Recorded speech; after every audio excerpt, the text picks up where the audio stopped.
Fingers me home, diddy hoo, gada do. Ye spear, horn, gear, scare, bork, bork, bork.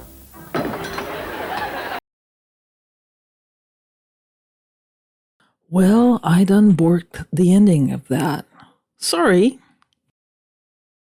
A few people have favored me with a comment that my original piece seems cut short. While it was not, the reaction only means I fell short. So let's try to remedy the situation. The purpose I had intended with a short clip of Reich's brief history of Lewis Powell and his memo was to put in context Bork's book as an instrument of the scheme Powell set in motion. That is, to have the U.S. government firmly in the service of U.S. wealth. In his memo, Powell urged businesses to mobilize for political combat and stressed that the critical ingredients for success were joint organizing and funding.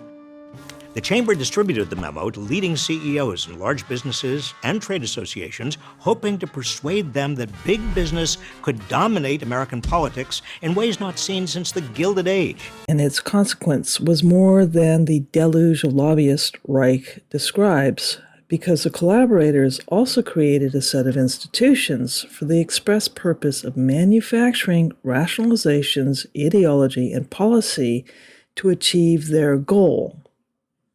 Powell's memo argued that the American economic system was under broad attack from consumer, labor, and environmental groups.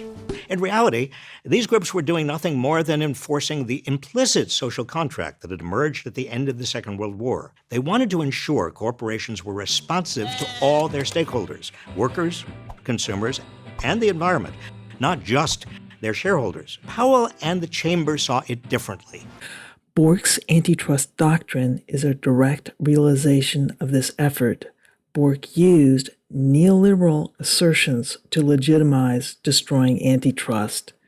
This reasoning was in turn seized upon by their political and judicial allies, such as the Reagan administration. Lobbyists and their allies in Congress, and eventually the Reagan administration, worked to defang agencies like the FTC and to staff them with officials who would overlook corporate misbehavior. Their influence led the FTC to stop seriously enforcing antitrust laws, among other things, allowing massive corporations to merge and concentrate their power even further.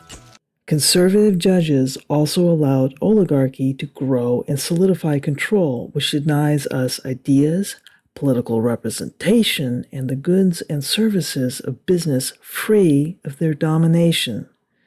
That oligarchy now threatens the republic itself. Bork's doctrine is the instrument of despotism, and it must be thrown out. Those serving these billionaires have reduced many of us to serfdom, and they will do so as long as their institutions are allowed to get away with it.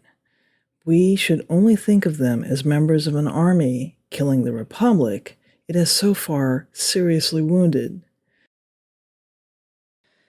This is not a struggle between capitalism and socialism, but to free ourselves from those who seek to exercise their cruelty, malice, and will to dominate all of us.